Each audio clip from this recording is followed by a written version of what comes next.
Sininho, cadê o live? Agora estamos ao vivo. Olá a todas e a todos, pessoal. Eu sou o Dudu Moreira e esta é mais uma de nossas lives trabalhistas, pessoal.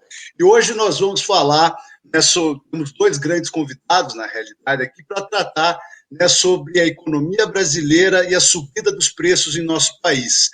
Para conversar comigo sobre este tema, é com imenso prazer que eu recebo Paulo Gala, que é graduado em Economia pela FEA-USP, mestre e doutor em Economia pela Fundação Getúlio Vargas, em São Paulo, foi pesquisador visitante nas universidades de Cambridge e Columbia e é professor de Economia na FGV de São Paulo desde 2002. Brasil, uma economia que não aprende, é o título de seu último livro. Também recebo aqui Fausto Oliveira, que é jornalista industrial especializado nos setores de máquinas e equipamentos, elevação, motores e energia, materiais e infraestrutura. Tem 43 anos, é editor do projeto Revolução Industrial Brasileira. Paulo Fausto, boa noite a vocês, sejam muito bem-vindos e obrigado por ter aceito o nosso convite. Obrigado, Dudu. Boa noite, prazer falar com você, falar com o Fausto. Obrigado aí, salve Paulo, obrigado Dudu, prazer falar com o seu público, né? Vamos que vamos, puxa a conversa aí, vamos. Maravilha, então bora puxar essa conversa aí, já a pergunta é geral, né? Vocês dois respondem as perguntas, eu preparei uma ou outra específica para cada um, mas está lá mais adiante. Então, pessoal, sem a gente perder tempo, vamos começar. Um tema que está tomando conta da preocupação dos brasileiros nos últimos dias é a inflação, não é mesmo? A população vem sentindo um aumento significativo nos preços, em especial nos mercados. Viu esses dias aí que o arroz estava sendo vendido por R$40. O último relatório Focus, publicado na terça, dia 8 de setembro, traz uma manutenção do IPCA e uma explosão do IGPM.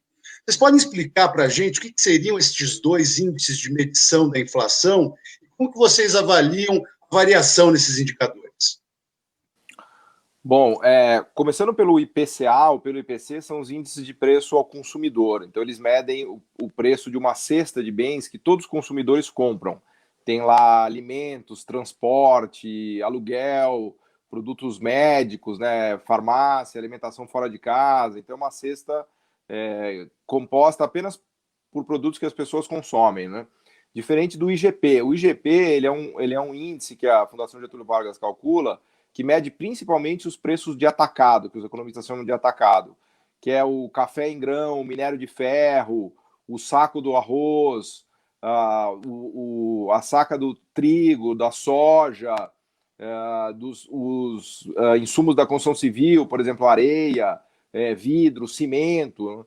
Então, tudo isso que a gente chama de preços do atacado são preços de bens que as pessoas não consomem diretamente, né? A pessoa não consome a tonelada do cimento, ela consome um saco de cimento, ela não consome a toneladas de arroz, ela consome um saco de arroz.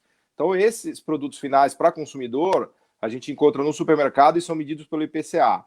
Enquanto que, imagino que o Fausto possa falar um pouco desses preços de atacado, eles refletem o que está acontecendo em negócios entre empresas, entre indústrias, e não entre consumidores, né? Quanto que uma grande empresa está pagando no cimento, por exemplo, construção civil, né? Os preços de construção civil estão subindo muito, né, Fausto? Sim, é isso aí. Olha, eu acompanho um pouco mais a realidade da economia, assim, no aspecto produtivo, mas em relação a essa questão da variação dos preços, né? Por um lado, tem um pouco de efeito, né, esperado a partir da alta do dólar, né? Com essa valorização, então todos os insumos importados, né, por exemplo, trigo, né, agora também o combustível, né, que é uma coisa que se espalha, contamina os preços de toda a economia por causa do transporte das mercadorias, né? O Brasil agora é importador, né, de combustível, então tudo isso acaba levando um pouco de pressão inflacionária. Agora, existe uma coisa que eu acho que a gente deve lembrar nessa discussão de preço atual, que é o seguinte: a demanda da economia está muito baixa. Ela ganhou um certo, vamos dizer assim, um certo estímulo, meio mais ou menos, com esse auxílio emergencial.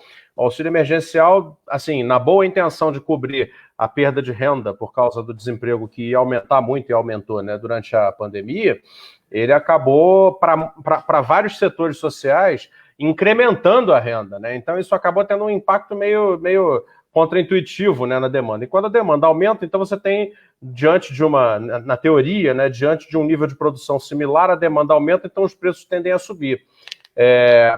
Só que assim, eu queria trazer porque eu não acredito que a demanda, né, essa seja uma inflação de demanda, né? Imagino que o Paulo talvez possa... Só para complementar, no caso do arroz especificamente que a gente está falando, aconteceu uma desorganização total do mercado mundial de arroz, porque isso só está acontecendo hoje por conta do Covid, né? O Covid, ele desmontou as estruturas, o que a gente chama de cadeias de produção.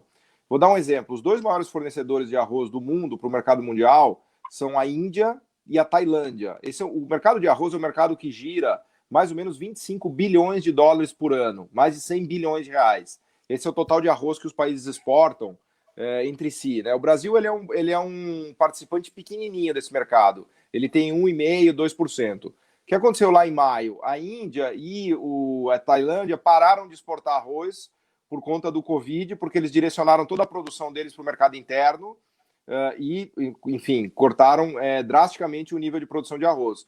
Então começou a faltar arroz no mundo. Desde maio, junho desse ano, o preço do arroz disparou no mercado mundial. Ele quintuplicou de preço, para vocês terem ideia, né? E além do preço do arroz no mercado mundial ter disparado, a taxa de câmbio aqui no Brasil se desvalorizou muito, que era o que o Fausto estava explicando. Então, antes o real estava em 3,5, 4 por dólar, ele foi para 5,5. Então, quando a gente pega o preço do arroz que explodiu lá fora, mais a taxa de câmbio que desvalorizou, e transforma o preço do arroz em reais, o preço fica absurdo. Ele quase triplica, né, Dudu, como você falou. Saiu de R$15 para quase 40. Então, tem uma questão dramática. Mas isso não tem nada a ver com uma economia aquecida aqui no Brasil, com as pessoas comprando muito arroz. Longe disso, a gente tem uma situação de desemprego gigante, as pessoas não têm renda, não têm salário, e além disso, o preço do arroz está caríssimo. Então, a gente está longe de uma situação inflacionária de verdade, porque na situação inflacionária os salários aumentam muito, né? E no Brasil a gente tem uma situação em que os salários caem e o preço dos alimentos está subindo. Por isso que ela é ainda mais dramática, né? Pois é, eu queria... Desculpa.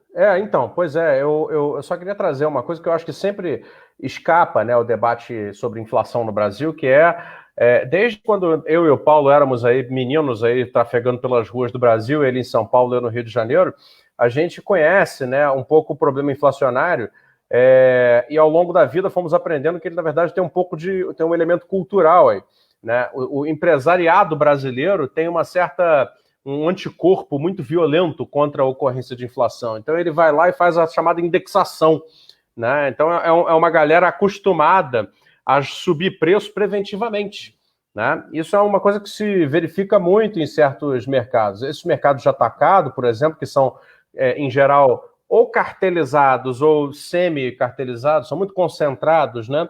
Poucas empresas controlando a produção. Por exemplo, cimento é pouquíssimas empresas, né? Minérios não metálicos são pouquíssimas empresas, né? Em geral também concentram regionalmente, né, esse tipo de produto, né, de mercado. Eles acabam então combinando os preços, então por prevenção acabam aumentando. Isso foi o efeito que nos levou à hiperinflação lá no final dos anos 80, né, que não tinha plano econômico que desse jeito. Então é só um chamamento de atenção para que isso pode, talvez, né, ajudar a explicar uma subida inflacionária real, entendeu? Daqui a mais um pouco de tempo, que talvez venha justificar um arroxo monetário da parte do Banco Central, né? Já houve declarações dizendo que, olha, se continuar caindo a taxa de juros, cairá muito pouco, provavelmente ou para ou volta a subir, né? O que significa que algumas coisas, né? Mas basicamente significa que o pouco de dinâmica que a economia poderia ter a partir de agora, em função não só do auxílio emergencial, mas principalmente da taxa de juros muito baixa, né? Que possibilita, né, o aporte de capital para a realização de investimentos, como, por exemplo, construção civil, edifícios, investimento em apartamentos, etc., etc., talvez isso venha a agorar, a naufragar, a pelo menos diminuir de volume daqui a mais um tempo, né? Se houver uma reversão da taxa de juros, né? Se houver um aumento. E aí talvez o Paulo queira confirmar ou não, é ele que entende mais disso, mas eu visualizo que talvez a gente esteja num risco de estagflação, né, que é quando você tem a estagnação econômica e uma alta de inflação, né, que é uma coisa que já ocorreu no Brasil e que tem esses elementos aí um pouco difíceis, né, da vida brasileira, esse comportamento meio estranho do empresário de ir lá indexar o preço antes mesmo da inflação ocorrer, ele já se autocompensa, né? Mas o Paulo é que, na verdade, tem a ciência para explicar isso aí melhor. Perfeito. Então, gente, a gente vai continuar conversando disso, mas a gente já está tendo muitas participações aqui, então eu quero registrar o pessoal da Turma Boa que está nos acompanhando. A Iviane Cuspel diz boa noite, Turma Boa, boa noite, Ive.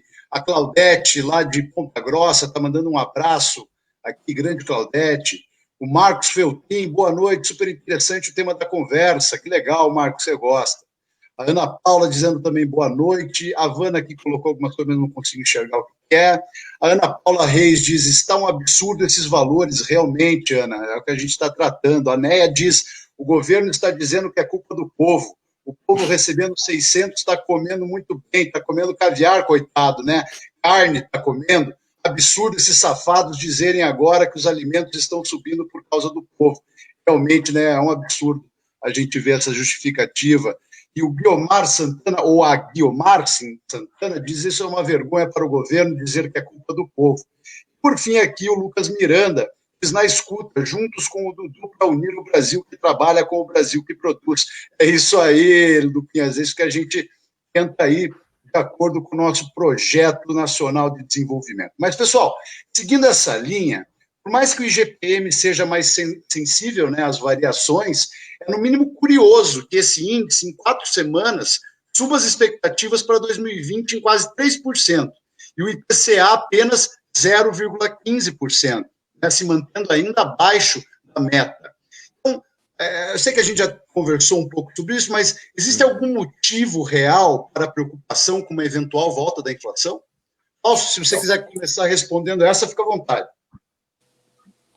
Eu posso começar, mas acho que a minha resposta vai ser muito simples e muito pequena, na verdade. Assim, eu não sei dizer, né? Eu imagino que, em se tratando de Brasil, tudo sempre será possível, né? Porque aqui a economia ela gira por regras um pouco diferentes, né? Então, o Brasil tem certas especificidades, né? E eu acho que vulnerabilizaram demais a economia brasileira, né? Então, nós estamos, por exemplo, vulneráveis a choques de energia por causa da decisão de importar combustíveis, estamos vulneráveis a choques de oferta de determinados produtos, então o caso do arroz aí agora nos afeta, né? Então é muito imprevisível a situação, mas eu vou passar para o Paulo aí direto, porque eu acho que ele tem uma resposta mais completa.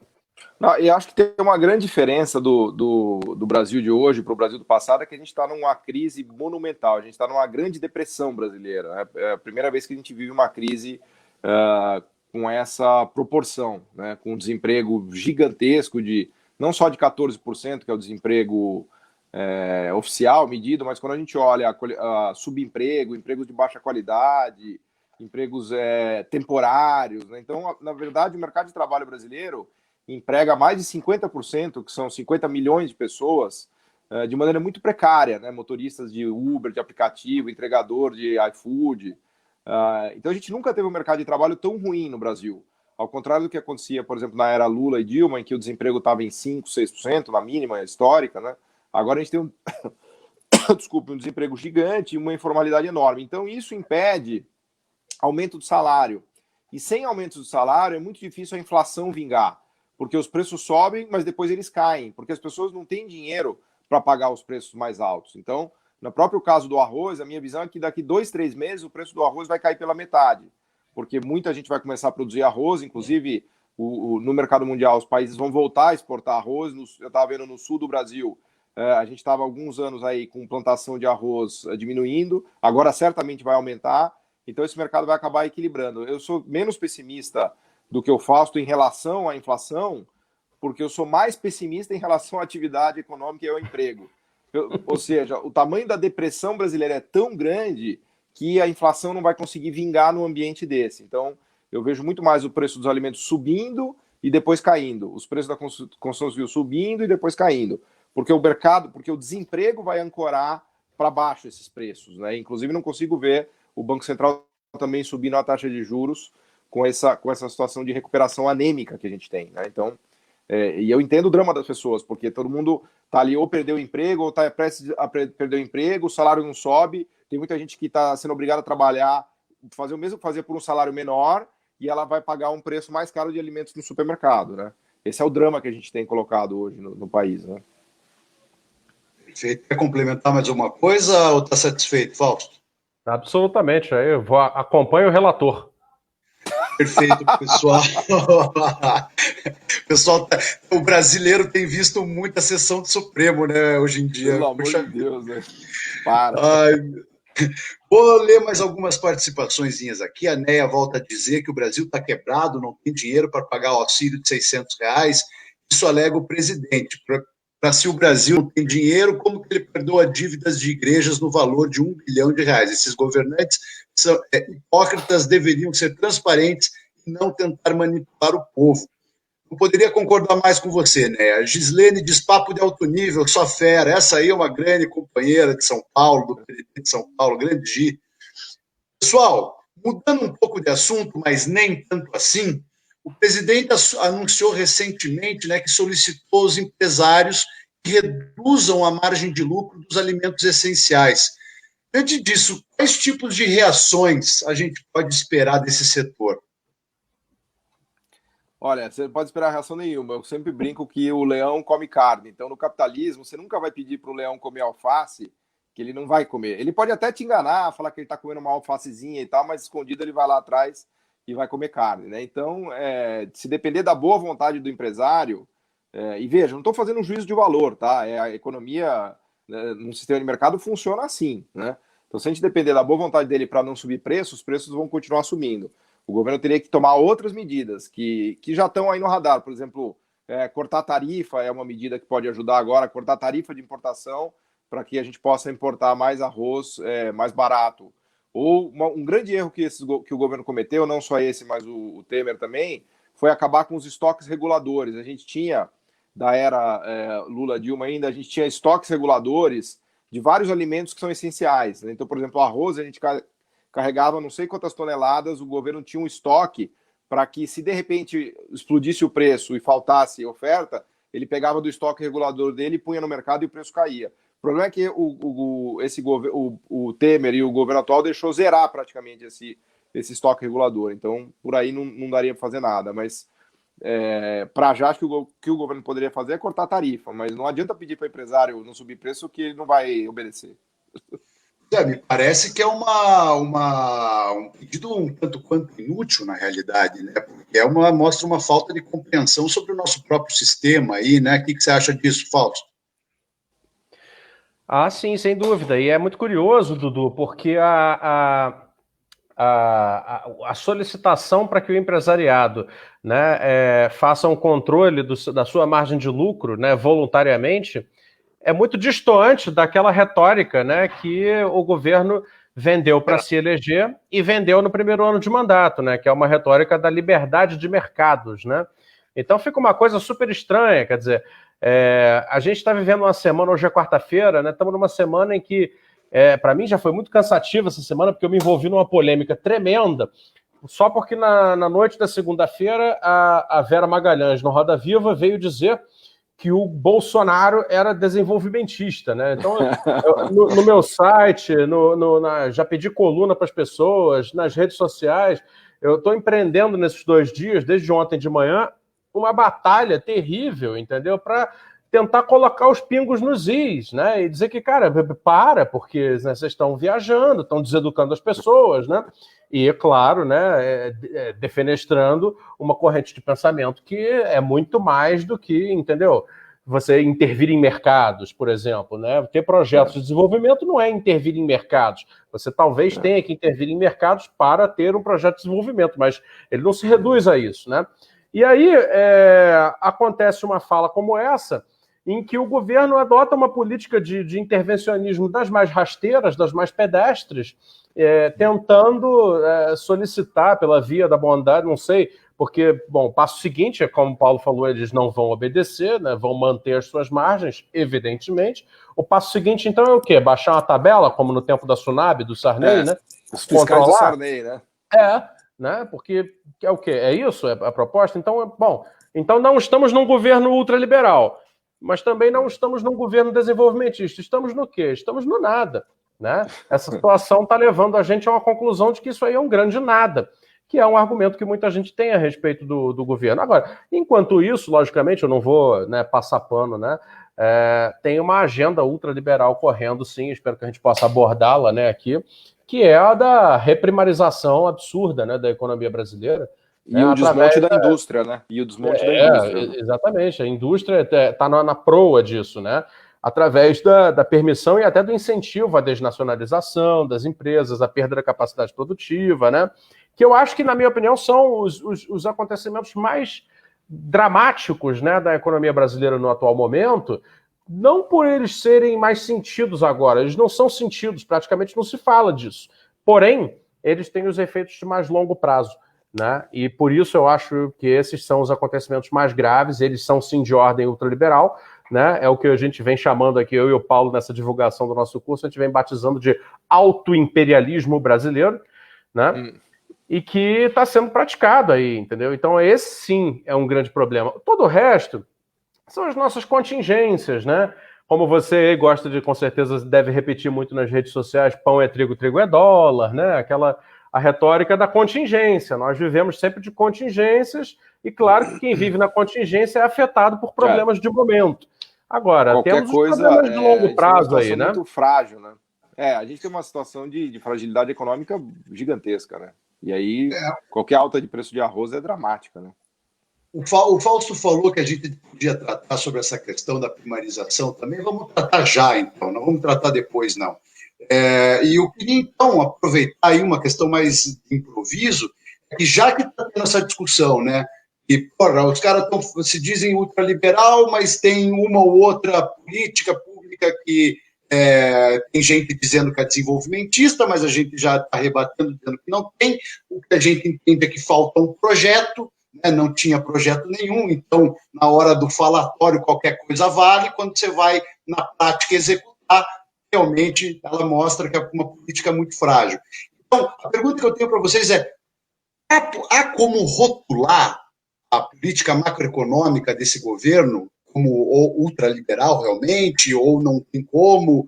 E também daí aqui eu quero deixar absolutamente livre para vocês tratarem, então, sobre, né, o galope, né, da desconstrução do nosso polo industrial, e também a política de primarização, então, da nossa economia, né? Baixo valor agregado, a gente não tem quase valor agregado de nada dos produtos que a gente exporta, pelo contrário, eu sinceramente confesso que não sei se continua assim, mas eu me lembro que na época do Temer, a Petrobras estava vendendo petróleo bruto para país estrangeiro e recomprando esse petróleo já fino, então... Só piorou. Só piorou. Tá com a palavra, pessoal, fique à vontade. Se a gente fosse um país desenvolvido, um país rico, o preço do arroz não seria um problema para a gente. No Japão, ou na Alemanha, ou nos Estados Unidos, ninguém está reclamando que o preço do arroz disparou. Ninguém está reclamando que o preço do arroz disparou, porque o preço do arroz na renda das pessoas é praticamente insignificante, né? Então, para um americano que ganha lá um salário equivalente a 20 mil reais do Brasil, na média, para um japonês que ganha 15 mil, estou falando da média, não estou falando do japonês rico nem do americano rico, né? A população em geral ganha 3, 4, 5 vezes mais do que no Brasil. Então, para essas pessoas, o preço do arroz dobrar ou triplicar não faz a menor diferença, enquanto que no Brasil não. Quando o preço do arroz dobra, triplica, ele come 1/3 da renda da pessoa. Esse é o drama de um país pobre. Por isso que a África e a América Latina, e o Brasil especialmente, sofrem muito, né, com essa alta de preço de alimentos. Os países do sul da Ásia, que são muito pobres também. O drama nosso, e aí vem a discussão do projeto nacional, é que a gente não conseguiu construir uma economia que paga bons salários. Porque se a gente tivesse uma economia robusta, com um setor industrial pujante, que é o setor que consegue pagar bons salários, o preço do arroz não teria o menor problema.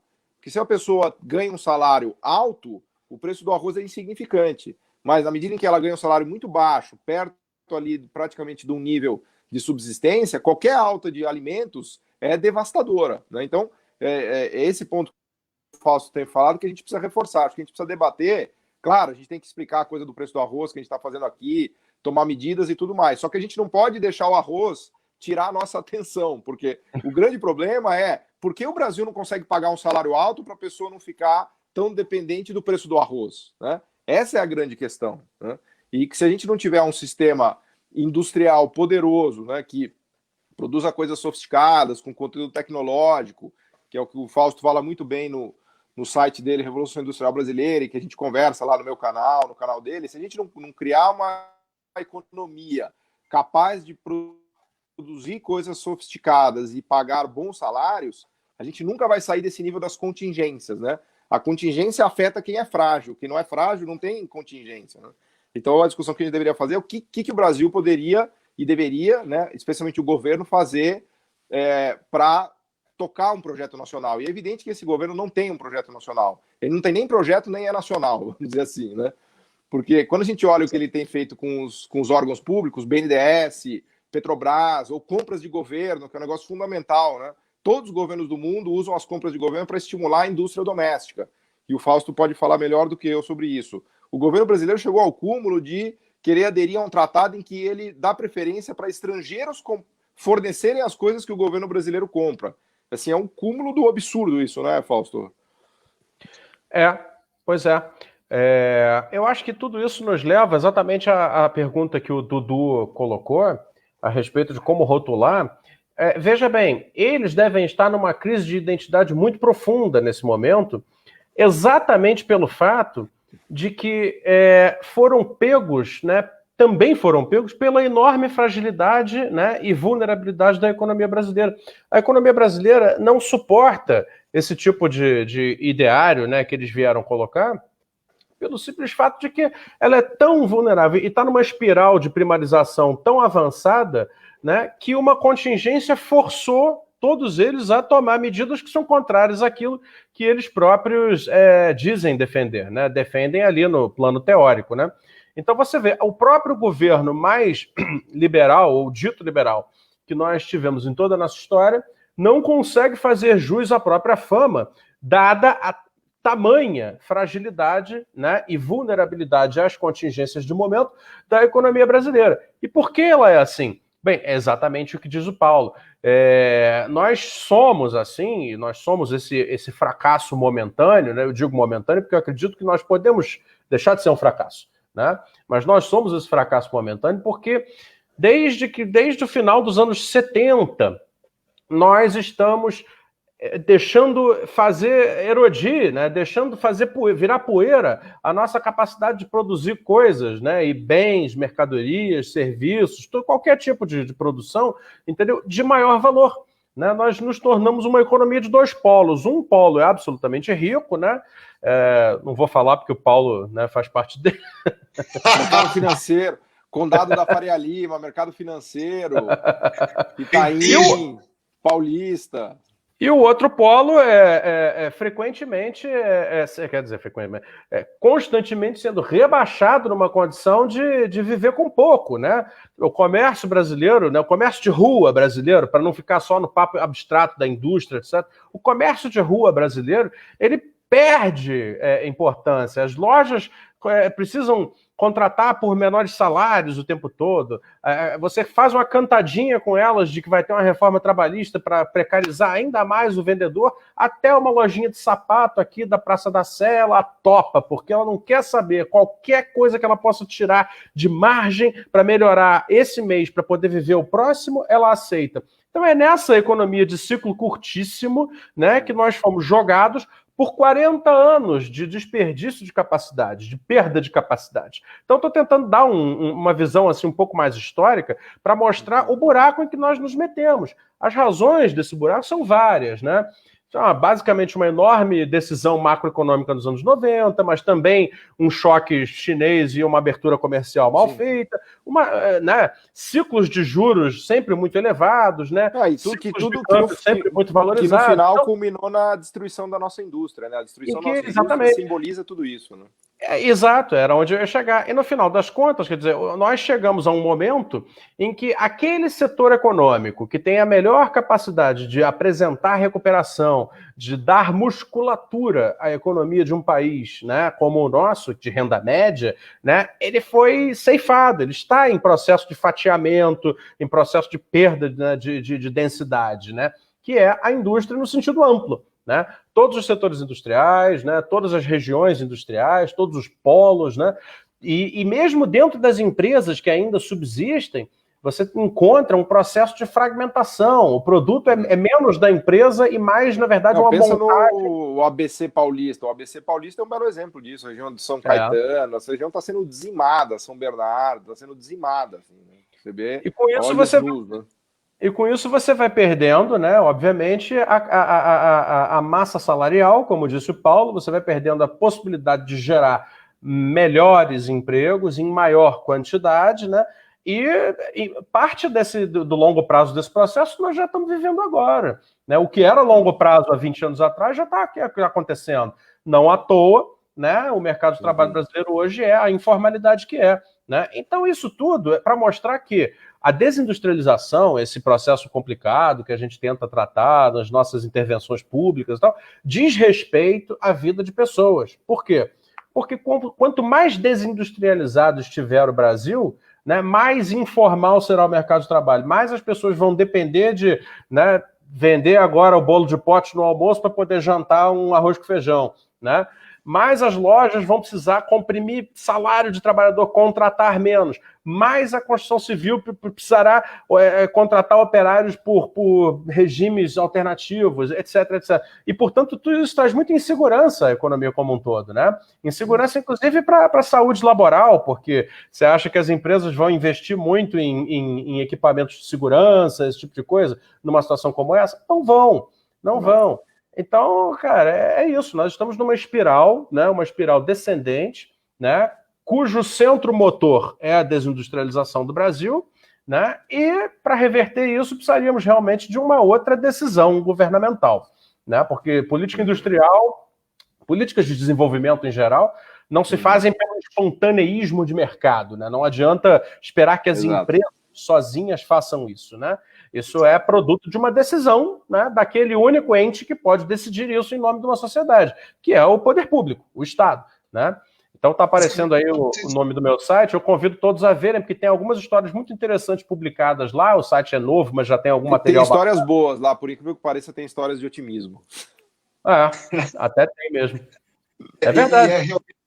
É realmente muito interessante ouvir vocês, e pelo que dá para entender, então... Não adianta você querer melhorar a nossa economia com a renda média do trabalhador brasileiro absolutamente destruída, porque senão assim não gira. A indústria sendo a melhor pagadora de salários, ela desestimulada, nós temos uma crise dupla, uma crise de emprego e uma crise de renda, né? Que uma se retroalimenta a outra. Então, é realmente complicado. E eu gostei, evidente, entre todas as coisas interessantes que vocês falaram, eu gostaria de trazer à tona, porque o Paulo ali fala no começo, né, do impacto, né, que o preço do arroz causa na renda do trabalhador médio brasileiro, e o Fausto depois, na sequência, fala sobre essas duas sociedades brasileiras distintas, né, sobre a elite do baronato brasileiro e também aí a realidade do Brasilzão. E aí eu me coloco no seguinte sentido: a questão do arroz, ela aqui é a mesma falta de compreensão pela elite, por exemplo, da tarifa de ônibus. Né? Então, o cara que está em posições de muita comodidade nossa escala social, esse cara está pouco se lixando para o aumento de 30, 40, 50 centavos que tem ali na tarifa do ônibus. Agora, a gente tem que entender que uma porção de brasileiros que recebem um salário mínimo, um mês de transporte público em Curitiba, por exemplo, nós estamos falando de quase R$300. Nossa. R$300 na conta de uma família que recebe um salário mínimo é uma proporção absurda. Então, essas pessoas não conseguem compreender, né, eu estou me referindo aqui à elite, esses problemas diários do cotidiano, que qualquer aumento de preço impacta diretamente na vida do brasileiro. Né?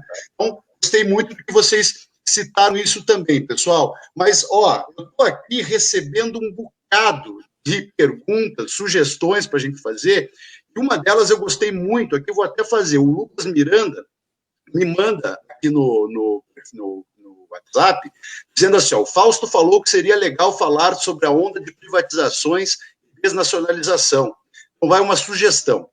Aqui no Paraná, uma empresa importantíssima e tradicional do Estado, a fornecedora de energia, que é a Copel, né, há anos já enfrenta uma cruzada dos governos pela privatização. Até agora não conseguiram, mas parece que cada dia se aproximam mais. Qual a visão de vocês sobre a privatização de uma empresa neste setor? Qual seria o equilíbrio ideal nos setores para as empresas estatais e empresas privadas? E aí eu quero que vocês respondam isso, porque na sequência a pergunta que eu vou fazer tem esse mesmo gancho. Fiquem à vontade. Posso dar um pontapé inicial aqui, Fausto? Eu acho que a questão de para um país pobre, né, ou de renda média, como o Brasil, é o que fazer para melhorar a qualidade de vida das pessoas e para conseguir levar adiante um projeto nacional de desenvolvimento. Quais são as ferramentas que a gente tem para fazer isso, né? E no caso brasileiro, as empresas públicas, elas ainda são ferramentas muito importantes para tentar promover esse desenvolvimento. É o caso de uma Petrobras, de uma Eletrobras, de uma Copel. Então, é importante que as pessoas entendam que é completamente diferente a gente discutir a questão do setor elétrico nos Estados Unidos, que é um país de renda de 50 mil dólares, e a questão do setor elétrico público brasileiro, que é um país de 10 mil dólares. Porque a companhia elétrica em si, é evidente que precisa ser regulada para não ter caso de apadrinhamento político, corrupção, tudo isso que a gente sabe, ela tem que ser muito monitorada pela sociedade e pelo próprio poder público. Agora, o fato dela ser privada ou pública não vai mudar nada em termos do fornecimento de energia elétrica, né?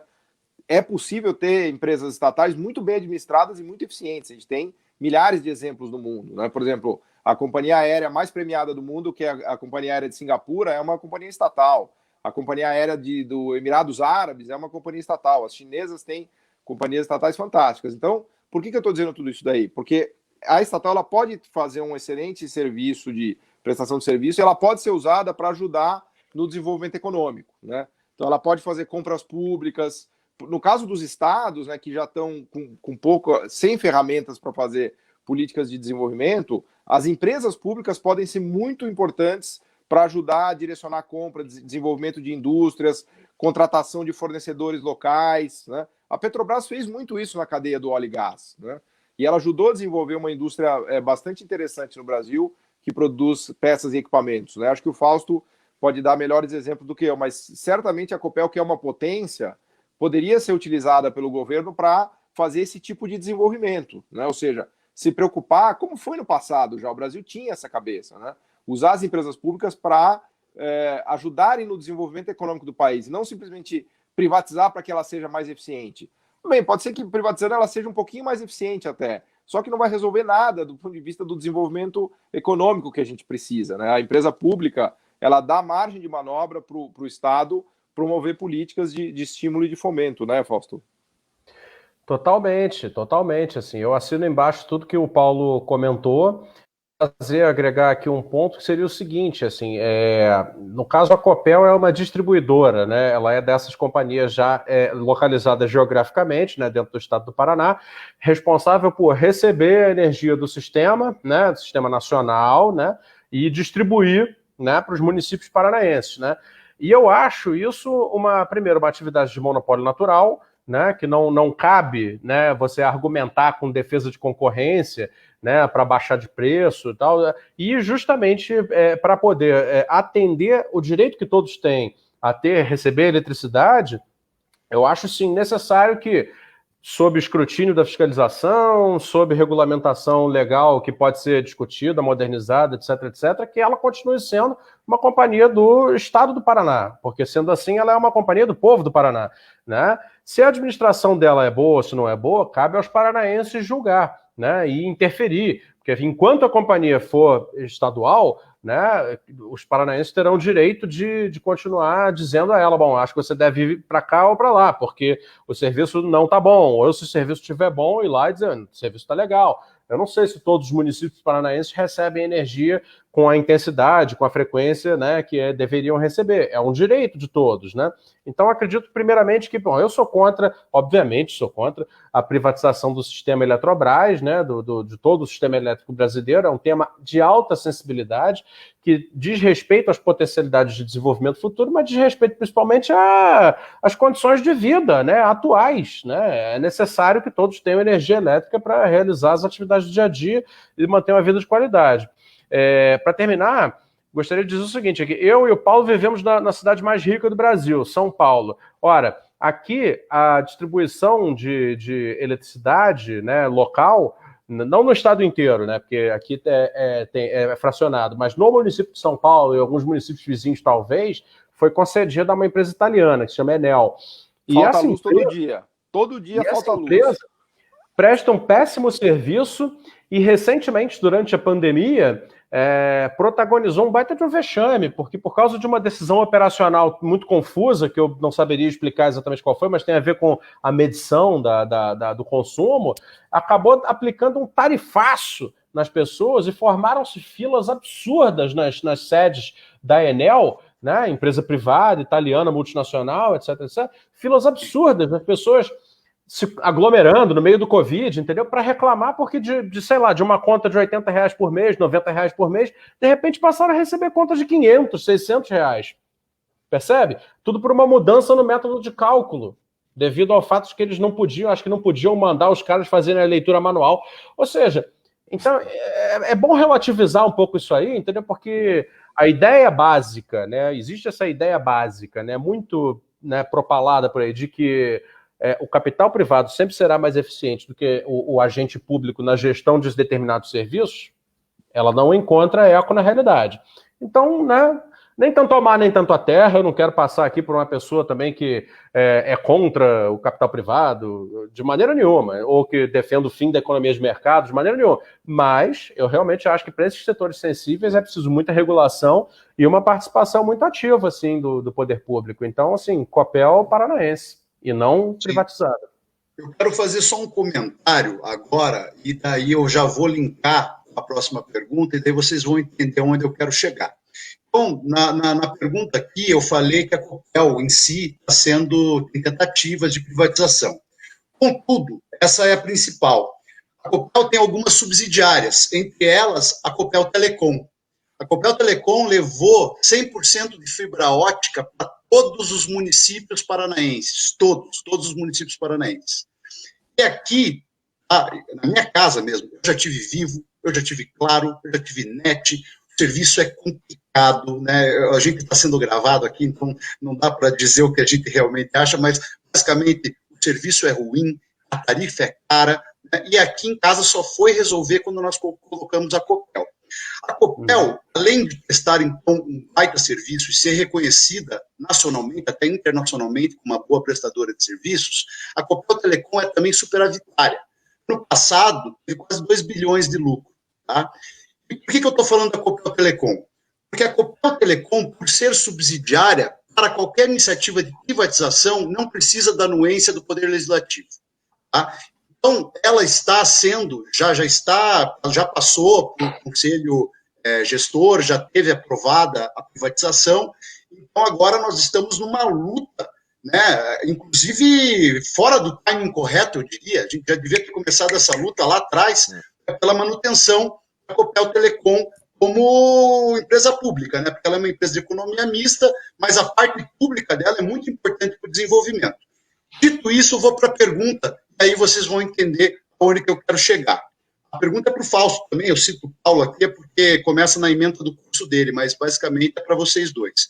Então é assim, Paulo, na ementa do seu curso, eu percebi que tem um tema que é a proximidade e a conectividade, o mundo das redes. Né?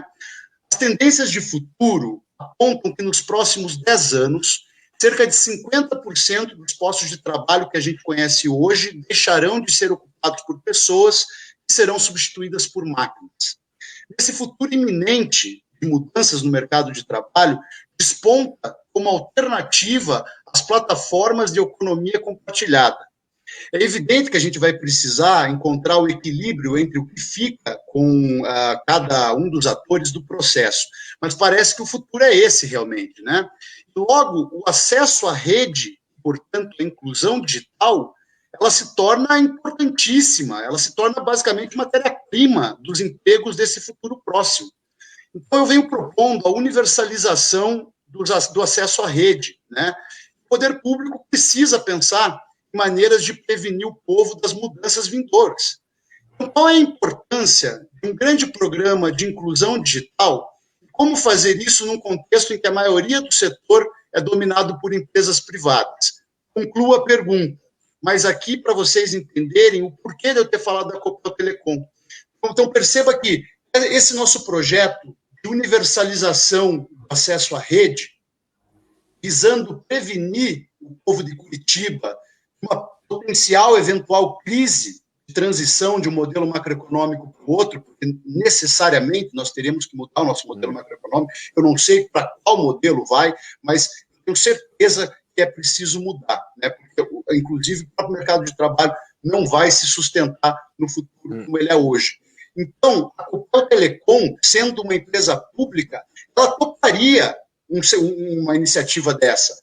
Agora, se ela for privatizada, se todo o domínio de acesso à rede do meu estado for privatizado, como é que eu vou propor para o CEO de uma, sei lá, qual empresa, mas vamos dizer isso, da Vivo, como é que eu vou chegar para o CEO da Vivo e falar, olha, meu irmão, vocês precisam ajudar a gente a prevenir o povo paranaense de uma potencial crise.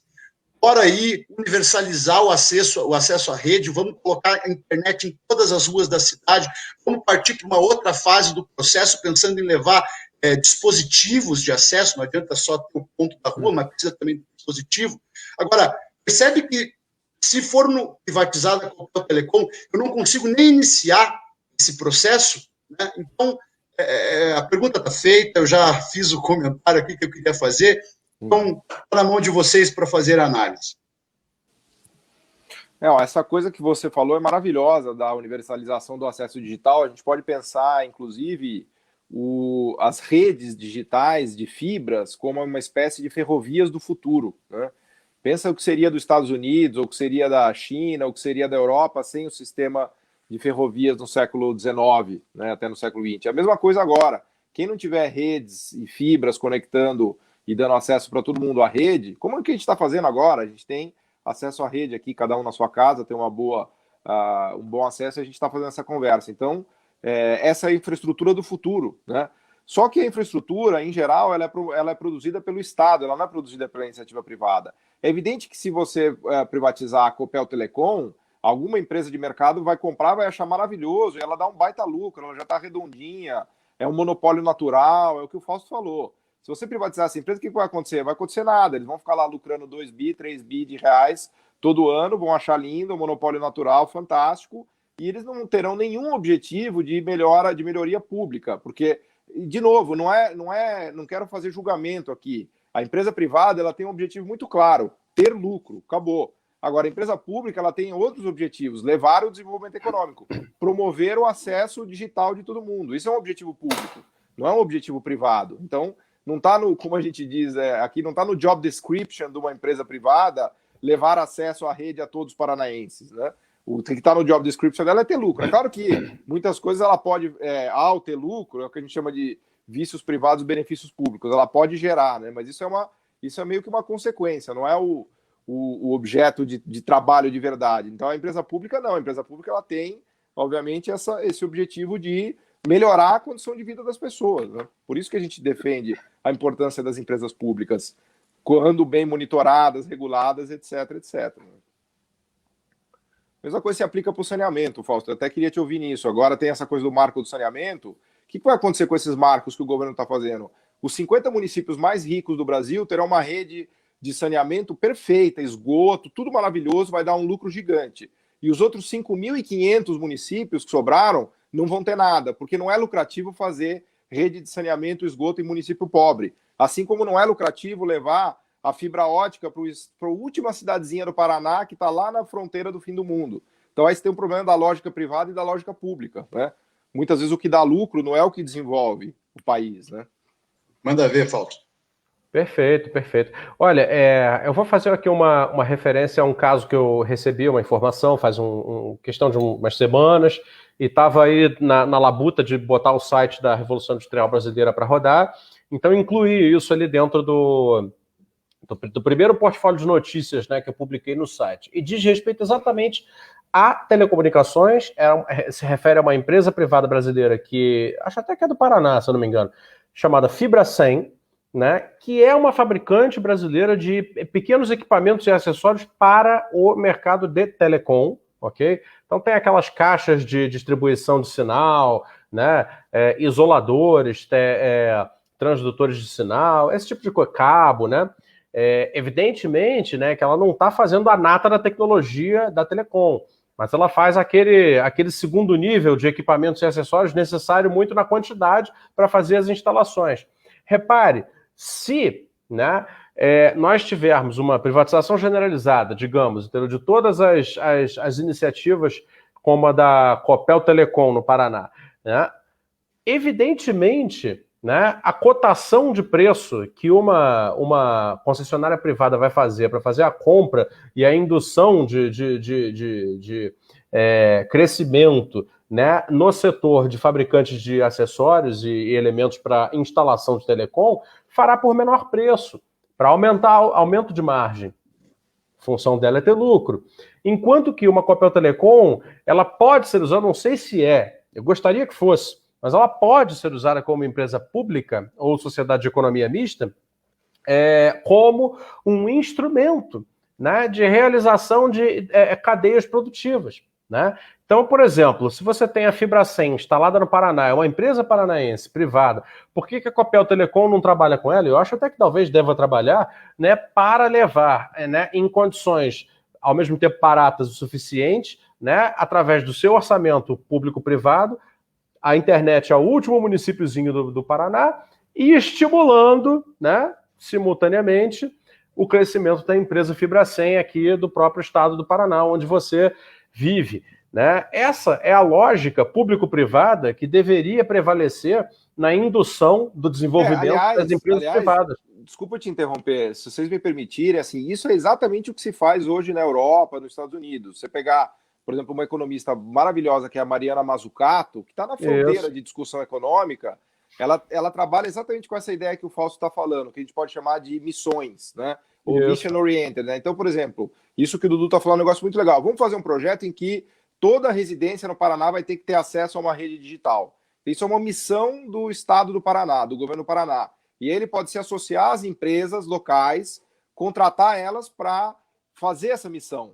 Assim, depois que a missão acabou, aí também tudo bem. Não é para ficar ajudando a empresa, não é para ficar favorecendo, fazendo troca de favores, comprando um produto mais caro que você poderia comprar mais barato. Não se trata disso. Mas se trata de você colocar uma missão pública que vai articular empresas privadas e que no final do dia todo mundo vai ganhar. Porque essa empresa que prestar o serviço, ela vai ganhar escala, vai ganhar volume e muito provavelmente depois dessa missão ela vai tocar a vida dela e vai ser uma empresa mais forte e mais robusta, né? Então isso é o que se discute hoje na fronteira do pensamento econômico. São essas missões público-privada. Aliás, a Mazzucato ela usa o exemplo da viagem à Lua, né? O exemplo paradigmático do Mission Oriented foi a viagem do homem à Lua que os Estados Unidos fez nos anos 60. Aquilo criou um transbordamento tecnológico para a economia americana que até hoje eles vivem disso. Até hoje tem tecnologias, computador, internet, IBM, microcircuitos, tudo isso daí veio dessa missão de levar o homem à Lua. Então, essa perspectiva é muito legal para a gente pensar, né?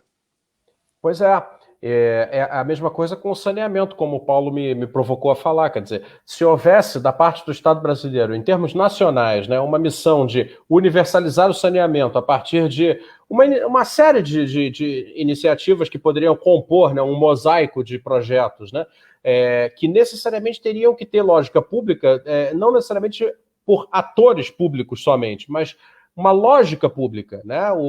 A empresa poderia ser privada, talvez, mas ela teria que entrar dentro, né, de uma contratação pública maior, né, em que, claro, com todos os controles, etc., mas que dentro de uma lógica pública se pudesse, de fato, universalizar o saneamento. Por quê?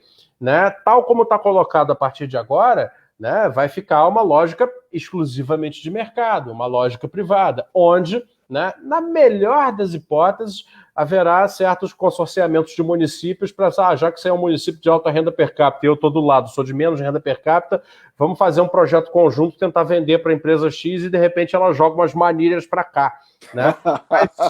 Mas não universaliza. É exatamente não isso que vai universaliza, acontecer. claro que não, claro que não. A lógica privada não é universalizadora de nada, a lógica privada é concentradora, né? Exato. Ela retira, né, dos processos econômicos. E é porque é o que dá lucro, né? A lógica centralizadora é o que dá lucro. O sistema de economia de mercado, ele é concentrador, ele não é descentralizador, né? O que dá lucro é a concentração, né? É isso aí. É isso aí, pessoal. Antes de avançar, então, deixa eu registrar mais algumas participações. A Iviane manda aqui: Ciro Gomes avisou sobre pressão inflacionária e alta de preços em entrevista ao Roda Viva em março. Segundo ele, priorizaram compra em dólar e acabaram com a indústria brasileira. Mas a Vera Magalhães não estava interessada na pauta. A Maria José diz: os preços estão absurdos, acho com mais de 100%. O João diz: minha net está ruim, terei de ver depois. Aí, ó. Olha aí, ó. Não deve ser Copel Telecom. A Neia diz: esse governo está parecendo novela, cada dia com um capítulo. É Paulo Guedes brigando com Rodrigo Maia, é Flávio Bolsonaro entrando na justiça para proibir a Globo de tocar no assunto da rachadinha, e a mulher do presidente tendo mais de 80 mil na sua conta, e por aí vai, desse jeito a economia não vai mesmo. Estão metendo a mão no dinheiro do povo. É uma perfeita análise, né? Isso aí está generalizante, né? Cristiano de salve, salve, meu querido Moreira. Boa noite, meus caros Fausto e Paulo Gala. Boa noite, Cris. A Neia fala: se tratando da economia, está na hora desses governantes e parlamentares tomarem vergonha na cara, porque durante a pandemia nenhum mercado fechou as portas, diferente de outros estabelecimentos. Estamos caminhando por fim aqui, mas deixa eu registrar mais algumas. Lucas Miranda: no governo Requião tivemos o programa Luz para Todos, que através da Copel levou energia para diversos municípios do interior. Isso mesmo, olha só, uma empresa pública atuando na melhoria da qualidade de vida, no desenvolvimento do Estado. A Tânia diz: é um absurdo querer privatizar a Copel Telecom. Concordo contigo, Tânia. Tarcísio fala: turma boa, debate, tema bom. Boa noite, Tarcísio. Bom, pessoal, avançando, eu quero fazer uma perguntinha para o Fausto agora. E, Fausto, você é editor do projeto Revolução Industrial Brasileira, né? Que modo seria essa revolução? Quais setores industriais seriam centrais no contexto dela? Começa falando de Curitiba, Fausto. Então, você sabe, Dudu, que eu sou um jornalista, né, que acabou por, né, acaso do destino, se especializando nesses setores industriais, né? Então eu adotei aqui no Brasil uma nomenclatura que nos Estados Unidos é muito comum, né? Mas aqui o pessoal não fala muito, que eu me chamo de jornalista industrial, né? Então, basicamente, eu cubro esse setor econômico, eu conheço informações, sei de coisas que acontecem. Isso é o que me dá a consciência para ir lá e fazer esse projeto, né, a Revolução Industrial Brasileira, que tem esse nome um pouco como provocação, né? É um nome provocativo de propósito para que as pessoas pensem na hipótese, no horizonte, né, de uma reindustrialização acelerada, competente e geograficamente bem espalhada, né, no Brasil. E isso nos leva, logicamente, a essa sua pergunta, que é a pergunta que sempre me fazem. Bom, como reindustrializar o Brasil? Então, acho que a primeira parte da resposta é a compreensão de que, assim, o Brasil não terminou de se desindustrializar, tá? O Brasil ainda tem cadeias produtivas, né? Vocês que são aí do Paraná, certamente rodando por aí, devem conhecer muito bem, né? Pelo interior do Paraná, assim como pelo interior de Santa Catarina, no próprio arco metropolitano de Curitiba tem bastante, né? Tem várias empresas, não são poucas, são várias empresas. Desculpa te interromper, Fausto, mas nós temos o maior bairro da cidade de Curitiba, chama-se Cidade Industrial de Curitiba, é a famosa SIC. Pois é. Eu já estive aí várias vezes visitando várias empresas, né? O sul do Brasil é o lugar onde, sul até o interior de São Paulo, né? Foi o lugar onde historicamente se constituiu a industrialização brasileira. Então, essa herança, ela ainda vive, né? O grande problema é que ela está sendo corroída por dentro, né? Existe o fato simbólico da fábrica que fecha, né? Ele é apenas a expressão mais visível. Quando uma fábrica fecha, você tem uma sapatada na cara, né, da desindustrialização. Mas a desindustrialização pode ocorrer sem que as fábricas fechem, né? Até porque a indústria não é fábrica. Indústrias são essas redes produtivas complexas em que as empresas vão, né, demandando umas das outras, né, e nesse caminho, né, de produzir produtos, né, feitos de muitas partes, né, vai se adicionando valor. Então isso é indústria, né, esse fato socioeconômico, né, que se espalha por um território, gerando benefícios econômicos para a população. Esses benefícios econômicos a gente pode chamar de desenvolvimento econômico, né? Então, assim, esse processo que o Brasil chegou a viver e agora está deixando morrer, primeiro de tudo, então, ele ainda não morreu por completo. Então, voltando aí. Bom, peguemos Paraná, né? O Paraná é ainda a sede, né, de uma razoavelmente significativa indústria brasileira da área de metal mecânica, né? Assim como o Rio Grande do Sul e Santa Catarina também são, né? No Paraná, eu conheço algumas empresas muito interessantes, né? Vou citar, por exemplo, duas, a Romanelli e a Convicta.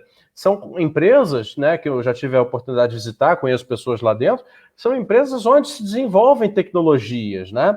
Poucos sabem disso, mas existem sistemas desenvolvidos pela Romanelli que são objeto de preocupação dos concorrentes internacionais, né? Dos equipamentos que eles produzem, né? Não assim com a Convicta, até porque o mercado em que ela está é um mercado... Fala só, o que elas fazem, só para entender aqui, Fausto, qual é o produto específico que elas fazem? Romanelli, tecnologias para manutenção viária, né? Construção e manutenção viária, porém mais manutenção viária, no que diz respeito a asfalto, né? Todo tipo de tecnologia para asfalto. Para asfaltar. Equipamento para produzir o asfaltado, né, a pavimentação, e para fazer a manutenção dos pavimentos asfálticos, né? E a Convicta, por participar de um segmento já muito menos sofisticado, que é o segmento da concretagem, né, ela não tem a pressão, né, de mercado para sair daquilo que é a tecnologia básica e buscar uma tecnologia. Porém, mesmo assim, é uma empresa muito bem administrada, uma empresa interessante, emprega bastante gente. Eu estive lá.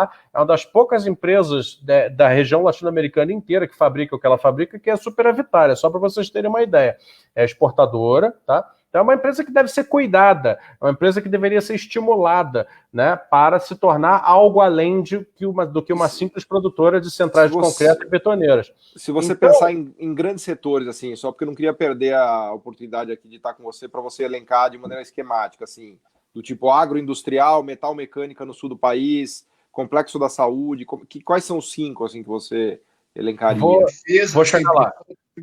chegar lá. Eu só queria, antes de chegar lá, eu queria só dizer o seguinte, pegando esses dois exemplos do caso do Paraná, né, porque você me perguntou como é que eu penso, né, uma possibilidade de reindustrialização. Eu penso da seguinte maneira, você tendo, né, a herança da indústria brasileira ainda viva, né, em vários lugares, em vários setores, é necessário, né, estabelecer aquilo que o Paulo falou aí das missões, né, estabelecer missões, né, para estes setores, né. Então pegar empresas, né, de determinados setores econômicos, e aí já vou chegar no que o Paulo quer comentar, e propor um trabalho para elas, um trabalho conjunto, um projeto, que é dizer o seguinte, olha, vamos separar aqui esse capital, essa quantidade de tecnologias, essa quantidade de universidades, vamos fazer todos os convênios necessários, as reuniões necessárias, só que é o seguinte, a partir de agora, vocês estão com uma meta, né, de sofisticar a sua produção, ou seja, produzir mais tecnologia, mais inovação,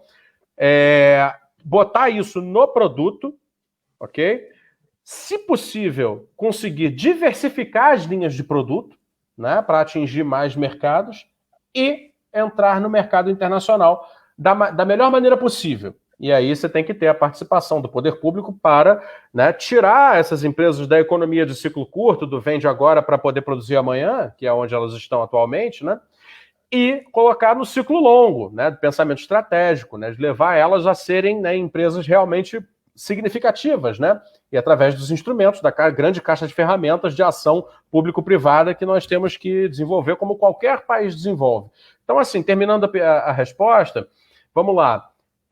Todo o complexo de metal mecânica brasileiro tem muita capacidade. O Brasil acumulou um conhecimento muito interessante nessa parte, né? Então, assim, isso vai variar em uma série de subsetores, mas eu vou preferir, então, definir da seguinte maneira. o setor de máquinas e equipamentos, né? São vários, são de vários tipos, mas máquinas e equipamentos em geral. Tem uma estrutura institucional, uma associação importante, tem muitas empresas, uma engenharia mecânica de ponta, né? As fundições, somos independentes em aço ainda, então podemos produzir isso agora. Precisa colocar tecnologia dentro desse aço, né? Fazer coisas mais inteligentes. Essa seria a missão. Segundo, agroindústria, né? Não preciso falar da agricultura brasileira, todo mundo sabe. Agora, o produto agrícola brasileiro é exportado in natura, praticamente, né? Então, ou sofre pouco beneficiamento. E vou começar falando do encadeamento para frente, ou seja, do produto agrícola sendo beneficiado, né? Porque eu acho isso menos importante. É preciso fazer o óleo de soja em vez de exportar a soja? Sim. Mas mais importante do que isso é a gente construir dentro do complexo agroindustrial uma cadeia anterior ao plantio, que de novo, máquinas e equipamentos agrícolas, temos a capacidade para isso. Químicos, né? E químicos, exatamente. Os chamados agroquímicos, adubos químicos, né? Fertilizantes, né?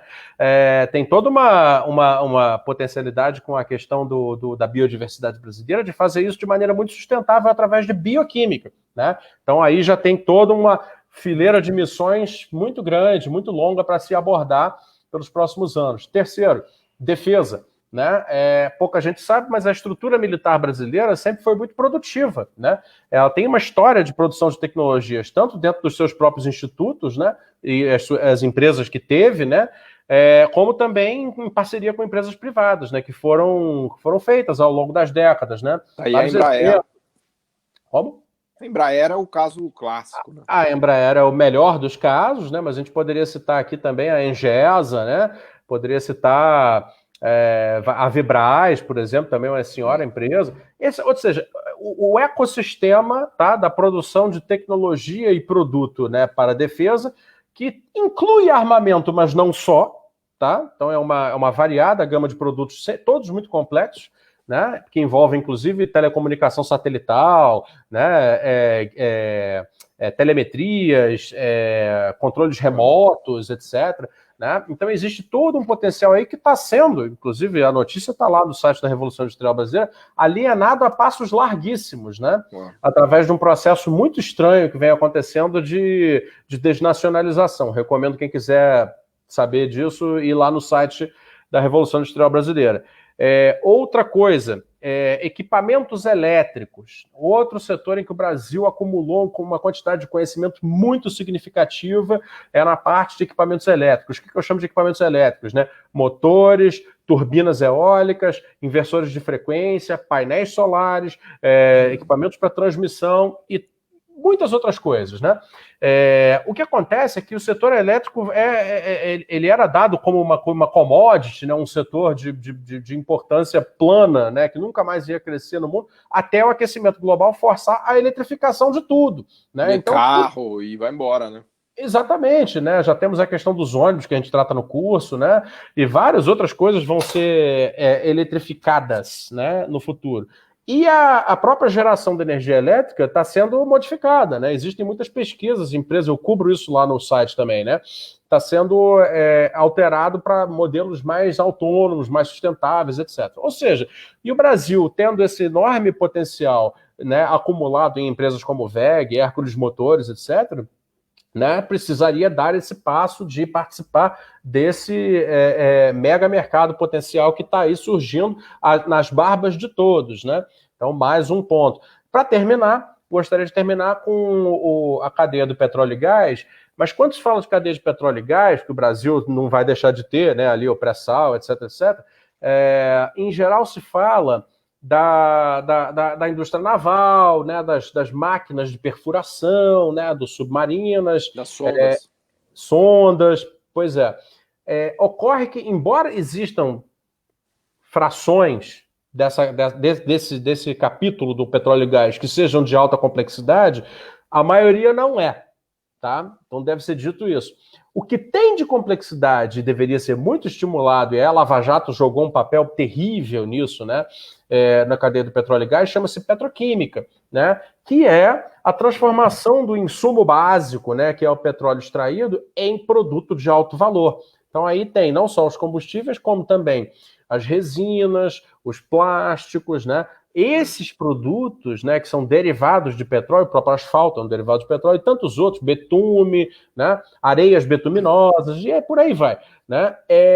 Tudo isso tem derivações ao infinito, porque o petróleo é uma matéria-prima para muita coisa. Né? Para você ter uma ideia, por exemplo, a indústria farmacêutica, a bilionária indústria farmacêutica, é dependente da indústria do petróleo. Né?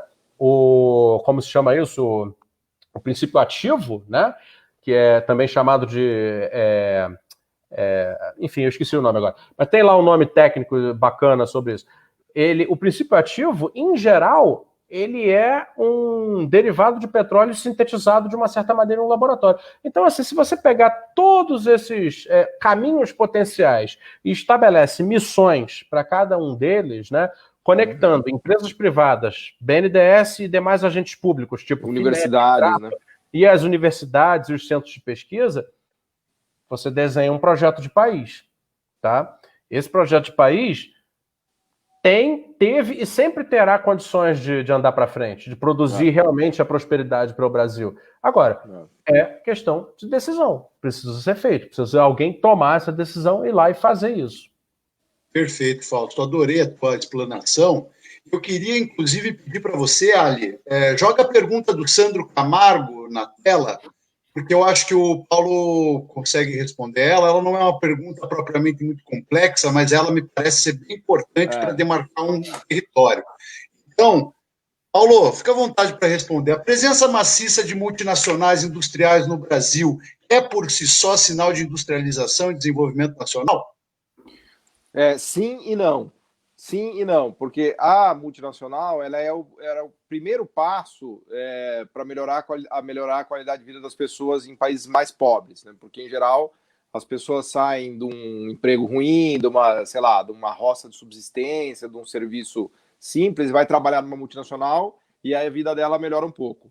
Só que a multinacional, ela nunca vai deixar um país se desenvolver por completo, que é um pouco da brincadeira que eu faço de novo do que o leão come carne. Por quê? A multinacional nunca vai transferir a tecnologia dela da matriz aqui para o Brasil. Ela vai sempre proteger lá dentro da caixa preta dela, na Alemanha, nos Estados Unidos, na Suécia, na Suíça, onde for, a tecnologia dela. Ela não vai ensinar para a gente como faz. Porque se ela ensinar para a gente como faz, ela vai criar um concorrente. E tudo que ela não quer na vida é criar um concorrente. Né? Ela quer manter a posição de mercado dela, o lucro dela, e se proteger dos potenciais concorrentes. Então, é uma ilusão achar que a gente pode se desenvolver com multinacionais. Pode melhorar um pouquinho a vida das pessoas, sem dúvida. As multinacionais, em geral, pagam bons salários, têm bons empregos, mas tem um limite, que é o limite do desenvolvimento econômico, que é exatamente o que o Fausto está falando. Então, a gente precisa ser muito cético em relação a multinacionais, como, aliás, são os países ricos. Se você olhar agora o que os americanos estão fazendo para se proteger dos chineses, eles simplesmente estão proibindo empresas chinesas de operar nos Estados Unidos. Que os alemães estão fazendo, o Fausto tem um exemplo legal, o governo alemão está comprando empresa alemã para proteger ela de multinacionais que querem atacar e comprar empresas dentro do território alemão. Os ingleses estão fazendo a mesma coisa. Então, a multinacional tem lá no interior dela um negócio que a gente chama de coração tecnológico, que ela guarda no cofre dela. E isso ela nunca entrega para ninguém, nem ensina para ninguém. E é esse coração tecnológico que faz os países se desenvolverem, que faz o desenvolvimento tecnológico localmente. Né? Então, o Brasil, um dos grandes equívocos do projeto de desenvolvimento brasileiro foi depender das multinacionais. Pega carros, por exemplo. A gente nunca fez um carro no Brasil. Por quê? Porque as multinacionais nunca deixaram. Elas sempre mataram todos os potenciais que a gente teve de empresários domésticos brasileiros fazendo carros.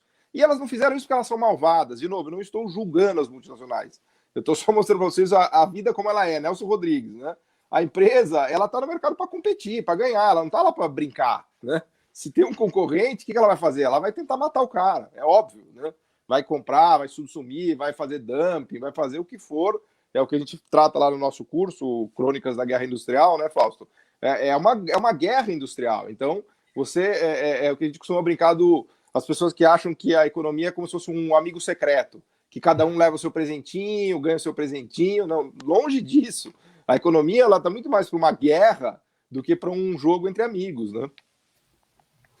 Vou colocar mais uma pergunta em tela agora, que vai continuar falando sobre essa questão da industrialização, né? Então, pessoal, uma das variáveis econômicas que vem sendo cada vez mais discutidas é a taxa de câmbio, né? Então, além do próprio Ciro Gomes, o novo desenvolvimentismo, com a contribuição de economistas como o Besser Pereira, o Nelson Marconi, por exemplo, atribuem um papel central ao câmbio na questão industrial. Que análise vocês fazem do papel do câmbio em relação à indústria? Eu vou passar para o Fausto responder, mas eu só fazer um registro aqui que eu fui orientado pelo Bresser Pereira no meu mestrado e no meu doutorado. Ele foi meu orientador. E a minha tese de doutorado foi sobre o papel do câmbio no desenvolvimento econômico. Mas isto posto, eu vou deixar o Fausto responder, porque eu não aguento mais falar desse assunto. Nada como um dia longo de trabalho para fazer a sinceridade surgir no homem, né?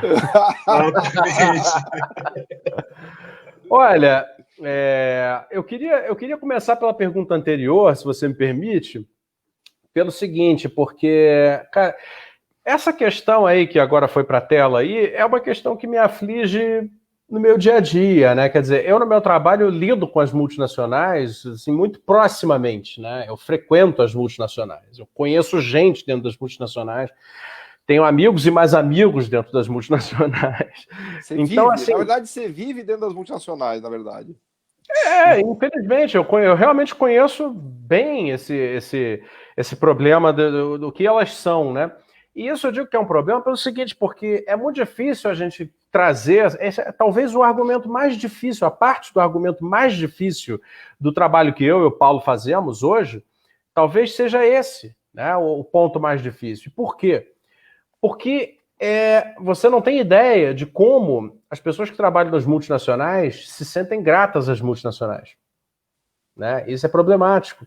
Para nós, entendeu, que defendemos, olha, legal que elas estejam aqui, mas vamos tentar instalar uma base produtiva própria, né, que concorra com elas, ou que tangencie o que elas fazem, mas que, enfim, crie outras coisas e comece a incomodar, porque é disso que depende o desenvolvimento. Nossa, esses caras ficam... Eles Cortou são aqui, não sei se foi o meu só. Ideia. Não ouvi. Paulo falou alguma coisa? Foi só um probleminha. Cortou só o meu ou foi do... Não, eu estou ouvindo vocês dois bem. Cortou, eu parei de ouvir o Fausto. Não sei se foi o meu que travou. Deixa eu continuar, então, para ver se... Né? Continua que eu estou te ouvindo bem. Você estava na tangência. Isso, pois é. Então, quer dizer, é muito difícil você dialogar com essas pessoas porque elas acabam virando meio fãs, né? Meio apaixonadas pelas multinacionais onde elas trabalham, né? Porque o salário delas, em comparação aos seus familiares ou a pessoas que trabalham em concorrentes nacionais, é um salário um pouco maior. Ocorre que é o seguinte, né? Da mesma maneira que eu conheço esse lado e entendo psicologicamente, o cara fala, pô, mas é a minha família, como é que eu faço? Eu dou uma vida boa para minha família, etc, etc. Por outro lado, eu sei também que a média de remuneração dessas pessoas que trabalham aqui para essas multinacionais, ela é pequena, não vou usar uma palavra, é muito baixa em relação ao salário que é pago por essa mesma empresa multinacional, não só no seu país sede, mas em países desenvolvidos, onde ela também tem filiais. Então, se você tem uma multinacional alemã, por exemplo, que tem uma sede nos Estados Unidos e uma sede no Brasil, você pode ter absoluta certeza de que o cara que trabalha no Brasil para essa empresa é subremunerado, né? Você pode ter absoluta certeza de que ele também é subutilizado. Por quê? Porque entre desenvolver tecnologia na Alemanha, né, ou no Brasil, vai ser na Alemanha. Entre desenvolver tecnologia nos Estados Unidos, muito provavelmente será na Alemanha. Ainda que talvez ela se aproveite malandramente de algumas capacidades que existam nos Estados Unidos e faça contratos de confidencialidade muito severos, né, que eles mandam os caras assinarem, né, quando tem desenvolvimento fora das fronteiras nacionais, né, para reter, né, esse patrimônio tecnológico que, no final das contas, ela está desenvolvendo. Isso a gente comenta no curso, exemplos e mais exemplos. Tem, por exemplo, empresas como algumas suecas que investem muito, mas muito em pesquisa e desenvolvimento, que chegaram a acumular, eu até falo de uma lá no curso, mais de 6 mil patentes hoje, válidas 6 mil patentes. Então olha a quantidade de conhecimento que uma empresa dessa tem, que ela carrega. Gerando valor. A quantidade de engenheiros que ela remunera e que ela carrega. conhecimento gerando valor, tá? Então, assim, é muito complicado, entendeu? Então, as pessoas, elas se seduzem com esse negócio da multinacional. Ocorre que é o seguinte, não há no mundo capitalista contemporâneo, não há possibilidade, né, para nós termos isso que esses caras têm lá, né, se não fizermos um caminho similar. Exato. Não há. E veja, o caminho similar não significa que você tem que construir uma empresa cópia daquela que está lá na Suécia ou na Alemanha, né? Não. O que significa é o seguinte, precisamos, aproveitando as características nacionais, as características de mercado doméstico, as características da tecnologia e da produção de conhecimento locais e criar novidade, criar dentro de outras coisas, outros subnichos de mercado, empresas inovadoras, empresas capazes, empresas que sejam similares na qualidade de conseguir fazer esse trabalho. Né? Ser exportadora de tecnologia, ser proprietária de marcas e patentes, ser proprietária de desenvolvimento, de capacidade, né? E isso no Brasil nós temos pouquíssimo. Né? Já tivemos mais, né? E foi se desfazendo, a ponto de que hoje o que nós temos nesse nível, né, de empresas de capacidade produtiva é muito pouco, né? E aí está o compromisso de longo prazo, né, que a desindustrialização nos traz, entende? Então a questão da multinacional não é ser contra ou a favor, é que eu também quero as nossas. Exatamente. Vamos ter as nossas, né? A gente quer uma para chamar de nós, quero uma para chamar de minha, né? Tão grandes quanto, tão tecnológicas quanto, né? Tão bacanas quanto, tão agressivas quanto, né? Isso, amigo. E Paulo, uma média. Agora, voltando a bola para você, Paulo, conta aí para nós, então, sobre esse tema que você praticamente nunca falou na vida, que é o papel do câmbio em relação à indústria. Bom, a taxa de câmbio, ela é fundamental porque ela te conecta com o campeonato mundial, com o mundo, né? Quando a taxa de câmbio está na posição correta, que é, em geral, mais desvalorizada, por exemplo, hoje na casa dos R$5, as empresas brasileiras têm condições de competir com as empresas do resto do mundo. Elas têm condições de jogar na Liga Mundial, né? Não é possível imaginar um desenvolvimento econômico, um projeto nacional, sem uma integração com o mundo. É isso que o Fausto fala. A gente precisa ser capaz de vender para as outras economias do mundo todo. A gente precisa jogar a Liga Mundial. Não dá para você ser um país rico só jogando a Liga Doméstica. Ninguém vira rico jogando a Liga Doméstica. Você tem que jogar a Liga Mundial. Só que se a taxa de câmbio fica muito apreciada, se o valor da moeda doméstica começa a valer muito, as nossas empresas são massacradas, porque os produtos lá de fora começam a ficar muito baratos aqui dentro. E isso vai detonando todo o nosso sistema industrial. Então a gente é meio que expulso da Liga Mundial. Esse é o grande problema da taxa de câmbio apreciada. Então o governo tem que evitar a todo custo que a taxa de câmbio se valorize. Agora que ela está em R$5, o ideal é que ela nunca mais volte abaixo dos 5. Para sempre acima dos 5. Porque é isso que vai ajudar as empresas brasileiras a jogar essa Liga Mundial e, eventualmente, ganhar esse campeonato. É o que faz a China, por exemplo. A China, há 30 anos, tem a taxa de câmbio mais desvalorizada do mundo. E os produtos chineses simplesmente invadiram todas as economias do planeta. Então, a taxa de câmbio é fundamental, porque é ela que vai nos dar essa condição de jogar no campeonato mundial. Não pode deixar ela ficar abaixo. Por exemplo, na era Lula, a taxa de câmbio veio a R$1,50. Isso destruiu completamente o nosso setor industrial, né? Na era do FHC dos anos 90, a nossa taxa de câmbio ficou congelada em 1:1. Isso destruiu completamente o nosso sistema industrial. Então, não existe nada mais nocivo para um setor industrial, produtivo doméstico, do que uma taxa de câmbio muito valorizada. É uma bomba nuclear isso. Mata todo mundo, é uma bomba nuclear. Agora, controla a inflação, né? Tem outro lado, controla a inflação. Mas aí a gente chega meio naquela situação da paz dos cemitérios, né? Em que tá aquele silêncio, tudo calmo e tal, mas de repente você percebe que você está no cemitério, né? Então não adianta, né?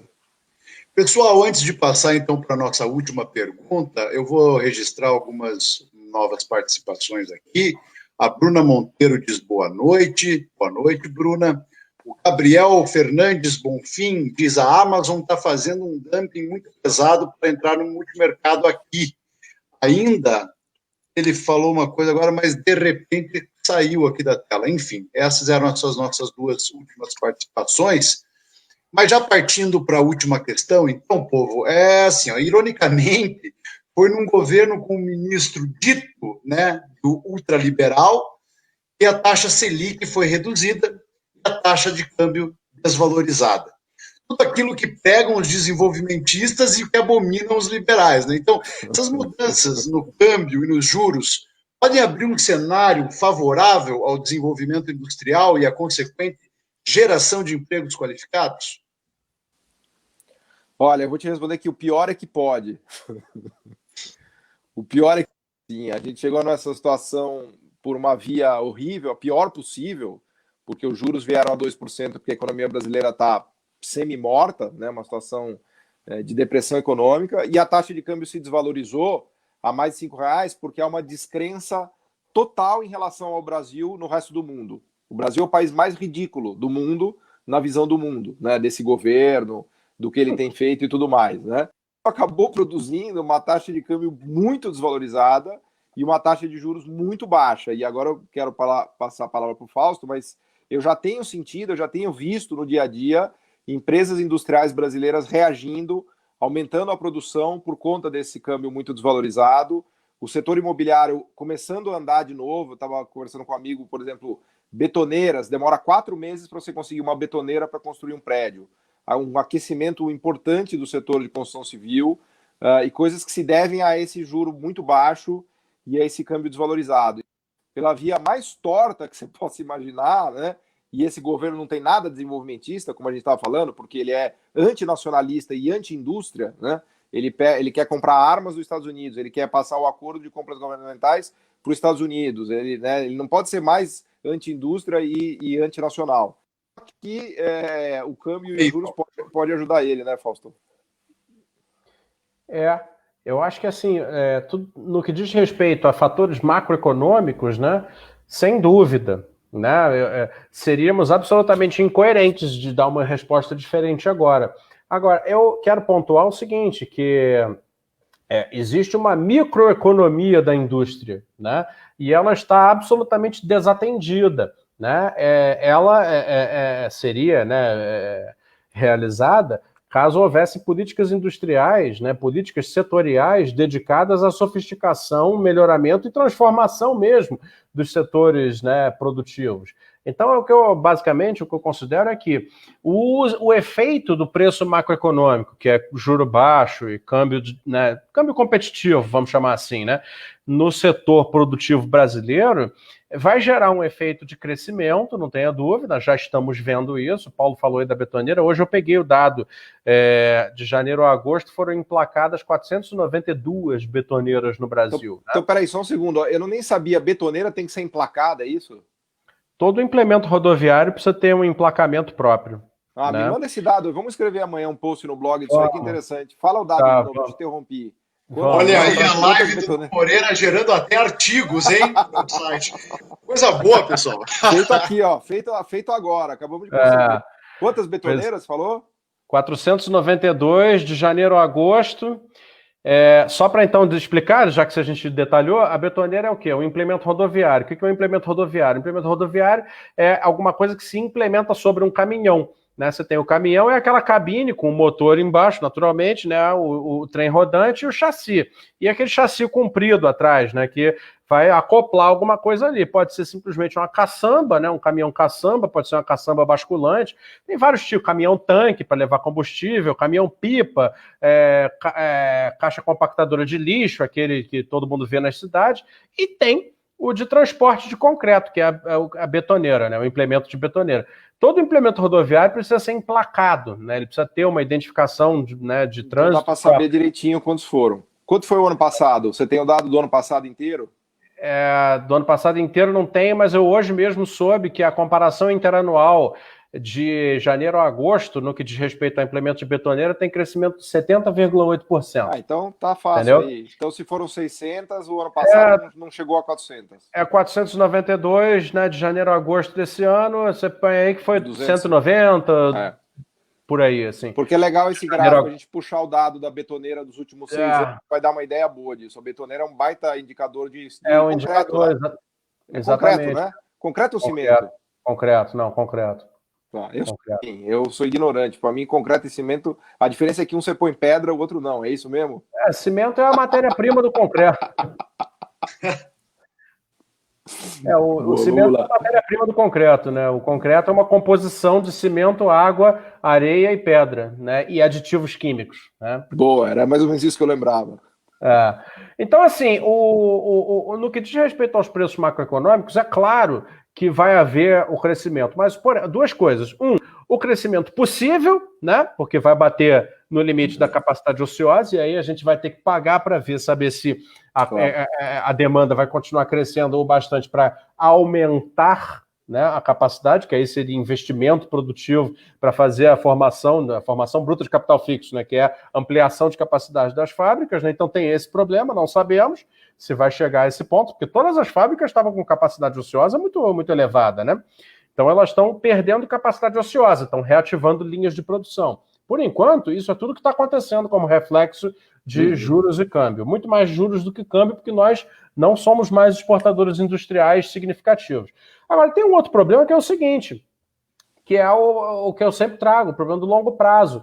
Ora, né, não será, né, um bom conjunto, um bom arranjo macroeconômico que vai fazer a nossa estrutura produtiva ficar de boa qualidade, né? Ela apenas crescerá. Mas essa estrutura produtiva que crescerá, né, é uma estrutura produtiva ruim, pobre. Precisa se sofisticar, exatamente. Isso. Então, assim, não é a macroeconomia brasileira como um todo que vai sofisticar a base produtiva brasileira. Ela pode fazer impulsos de crescimento ou impulsos recessivos.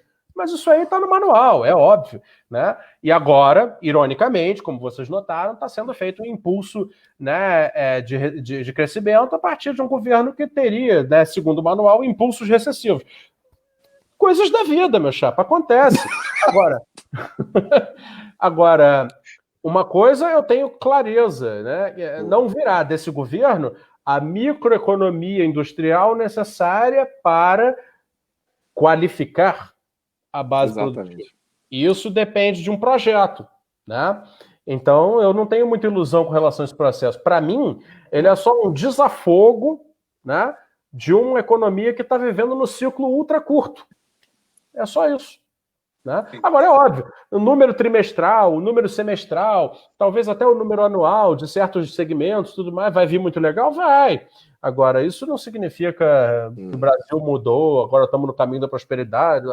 Não. Pessoal... Esse governo... Só fazer um comentário aqui para não esquecer. Eu costumo brincar que esse governo, em relação à política industrial e à microeconomia da indústria, é como uma espécie de açougueiro que tem nojo de carne, né? Porque ele está lá e ele deveria fazer o serviço com a carne, mas ele tem nojo. Então ele fica, a todo custo, ele evita sequer tocar na carne, né? Então... Pessoal, acabamos de superar aqui 1h32 de conversa, superamos o nosso roteiro também. Então, olha, eu só tenho agradecimentos a fazer, então deixa eu fazer para o final e passo agora para as palavras de despedidas de cada um de vocês. Deixa eu agradecer primeiro, depois eu passo para o Fausto a oportunidade. Dudu, foi um prazer conversar com você aqui. A conversa acabou se estendendo, mas quando a conversa tá boa, ela vai longe, mesmo a gente nem percebe, né? Agradecer o espaço e fazer propagandinha aqui, se você deixar lá do meu blog, paulogala.com.br, do Fausto, da Revolução Industrial Brasileira, e também dizer que a gente tem um curso em que a gente fica 20 horas falando sobre isso. Se você nos aguentou até aqui, essa 1h30, sobreviveu ainda, e quiser mais 20 horas de conversas entre eu e o Fausto, a gente tem lá na plataforma. Eu vou me inscrever, vou me matricular nesse curso aí, rapaz. Que coisa boa. É nessa pegada também, divertida. Igual. Exatamente isso. Se for isso, eu vou fazer minha matrícula. Ótimo. Fausto. Vai lá. Então, Dudu, obrigado. Foi um prazer te conhecer, estar aqui com o teu público. Algumas pessoas que apareceram aí, eu até conheço, né, das redes sociais. E aí deixo o meu abraço para todos os que nos assistiram, né? E que nos assistirão também no gravado, né? Quando a nossa gravação aqui terminar. Olha, deixar uma palavra de esperança, tá? Eu acho que não tem jogo perdido, né? A gente sempre pode virar algum nível de virada sempre pode acontecer. Né? Eu vejo que tem muita desesperança, as pessoas são tocadas por uma desesperança muito profunda, né? Às vezes, e eu acho que é necessário manter uma cabeça mais fria, né? Então, deixar essa palavra no final, assim, tem jeito a situação, é preciso que todo mundo com cabeça fria comece a falar mais, a debater mais, a aprender mais, né? E aí vou emendar com o meu momento jabá também, porque é justamente para isso, né, que eu e o meu amigo aqui do lado, né, que agora não está aparecendo aí, nós desenvolvemos uma iniciativa, pô, que foi, assim, muito intensa, né? Nós estamos há 4 meses gravando aula atrás de aula, na tentativa de formatar um pacote de informação muito qualificado, entendeu? Em que a gente traz tanto explicações teóricas quanto exemplos muito práticos, né? Do porquê que isso tudo aconteceu, de como a gente pode virar esse jogo, né? Como esse jogo é jogado no mundo, né? Quais são as questões da tecnologia, como é essa caixa preta da tecnologia, da produção, né? Porque o pessoal acha que a tecnologia se resume aos computadorzinhos, aos telefonezinhos, né? Que a gente usa e tal, e não, tem um mundo de tecnologia a mais, né? E nesse mundo de tecnologia a mais é que está a riqueza e também a pobreza, né, no caso de falta, né, dos países, né? Então esse é o curso, a gente queria convidar, tá lá no blog do Paulo Gala, tá no site da Revolução Industrial também, você acessa o link facilmente, pode se inscrever, parcelado em 12 vezes, você tem até mais de um ano para poder assistir todas as aulas, pode ver as aulas quantas vezes quiser, e, pô, eu realmente gostaria que as pessoas se dessem a oportunidade de fazer, porque, cara, vai entender muito sobre todos esses aspectos que a gente comentou aqui, entender mesmo. A gente colocou o nosso melhor, né, para as pessoas poderem, porque a gente se importa, né, que esse debate renasça e fique bom, as pessoas consigam falar sobre isso com capacidade, realmente de, né, discutir, argumentar e fazer os outros entenderem. Então é uma iniciativa pelo conhecimento. E é isso aí. Obrigado. Uma boa noite para todos. Valeu, então era isso que eu ia perguntar. Se o cara quiser se inscrever no curso, é só entrar tanto no rib.ind.br ou no paulogala.com.br, é isso? Exato, aí lá vai ter um post que tem todo o cronograma do curso, tem todas as aulas, são quase 40 aulas, tem o título de cada aula, tem a detalhe de como você faz o curso, enfim, tem todos os detalhes estão lá. E além disso, a gente tem muito conteúdo que a gente põe todos os dias no meu canal do YouTube, no canal do Fausto, no Twitter, no Facebook, no próprio blog. Aí é conteúdo aberto, a gente produz de maneira doentia, né, Fausto? Então, para quem quiser olhar lá, tem, né? Então legal porque está feito o jabá por 3 vozes diferentes do mesmo conteúdo, então agora esse que é o merchan correto. O Milton Neves deve estar orgulhoso de nós aqui. Pessoal, então, eu estou falando sério, eu vou me inscrever, eu quero me matricular, porque eu gostei muito só da nossa conversa, já deu para perceber, né, o nível de conteúdo que vocês estão passando nesse curso, então concordo com vocês, é importante aí o brasileiro médio que não tem tanto contato com a economia poder participar de um curso como esse. Eu sou um deles. Pessoal, só quero agradecer a vocês, Paulo, Fausto, obrigado pela conversa genial aqui, prazerosa também, é sempre bom quando a gente pode trazer conteúdo, né, de elevada qualidade, ainda mais com bom humor, como vocês puderam fazer aqui comigo. Agradecer também todo o pessoal que acompanhou a nossa live aqui, né, nos comentários, participou. Venham sempre, pessoal, é um prazer receber vocês aqui na nossa página. É isso, eu quero agradecer demais a todos vocês e nos colocar aí à disposição para uma próxima live, depois do certificado de conclusão do curso de minha parte. Fechado, combinado. Boa noite para todos vocês.